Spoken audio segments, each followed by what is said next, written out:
தினமொரு வசனம். 1 பேதுரு 4வது அதிகாரம் வசனம் 12-13.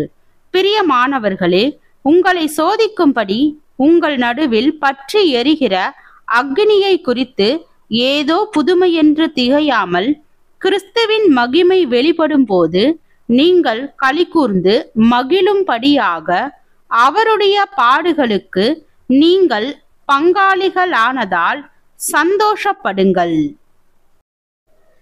விளக்கம்.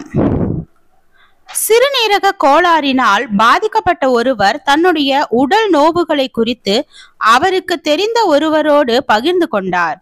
உடனேயே அவர் ஒரு குறிப்பிட்ட மருத்துவரின் பெயரை சொல்லி அவர் சிறுநீரக சம்பந்தப்பட்ட பிரச்சனைகளுக்கு நல்ல சிகிச்சை அளிக்கின்றார். அவரை நீங்கள் ஒரு முறை சந்திக்க கூடாதா என்றார். உடனேயே மற்றவர், அவரை குறித்து உங்களை விட எனக்கு மிக நன்றாக தெரியும். அவர் எனக்கு நன்கு அறிமுகமான நண்பர். ஆனால் இதுவரை என்னுடைய நோய்க்காக அவரிடம் நான் ஆலோசனை கேட்டது இல்லை என்று பதிலளித்தார். பல பக்தியாளர்கள் மற்றும் கிறிஸ்தவர்களின் நிலைமையும் இப்படியாகவே உள்ளன. அவர்கள் கடவுளை குறித்து நன்கு அறிவார்கள்.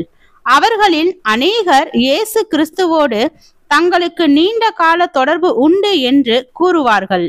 சிலர் அவருக்காக தாங்கள் ஊழியமும் செய்வதாக கூறுவார்கள். ஆனாலும் அவர்கள் இயேசு கிறிஸ்துவை அணுகி தங்களின் பாவ நோயை குறித்து அறிக்கையிட்டு அவர் தரும் சிகிச்சையை ஏற்றுக்கொண்டது இல்லை.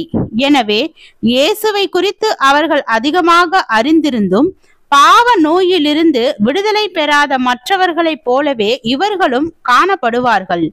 தேவனை குறித்த அறிவு என்பது தேவன் நம்மிடத்தில் எந்த செயலை செய்ய சித்தமாய் இருக்கின்றாரோ அந்த செயல் நமக்குள் நிறைவேறுவதற்கு நம்மை உட்படுத்துதலின் மூலமே துவக்கம் பெறுகின்றது.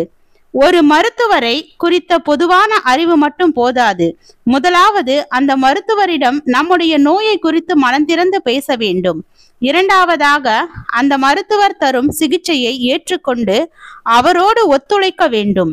அப்போதுதான் நோயிலிருந்து விடுதலை அடைய முடியும். கடவுளிடமிருந்து நாம் பெற விரும்பும் எந்த ஒரு நன்மையாயினும் நம்முடைய உள்ளான நிலையில் அவர் சில செயல்களை செய்வதன் வாயிலாகவே பெற முடியும். எனவே அவரோடு நாம் தனிப்பட்ட முறையில் ஈடுபாடு கொண்டு அவருடைய செயல்களுக்கு நம்மை உட்படுத்த வேண்டியது மிகவும் அவசியமாகின்றது. யாரோ ஒருவருடைய அருளோ ஆசியோ இறை வேண்டுதலோ ஆன்மீகமான ஒரு சூழ்நிலையோ நமக்குள் நீடித்து செயல்படத்தக்க ஒரு அமைதியையும் சந்தோஷத்தையும் தந்துவிட முடியாது.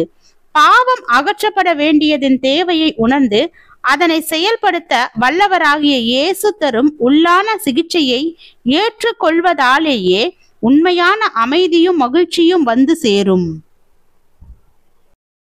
ஜெபம். தேவனுக்கு ஸ்தோத்திரம். தேவனே, நாங்கள் ஜெபத்தினில் தரித்திருந்து தேவ சித்தத்தின்படி தேவ வழிகாட்டுதலின்படி வாழ கிருபை பாராட்டும்.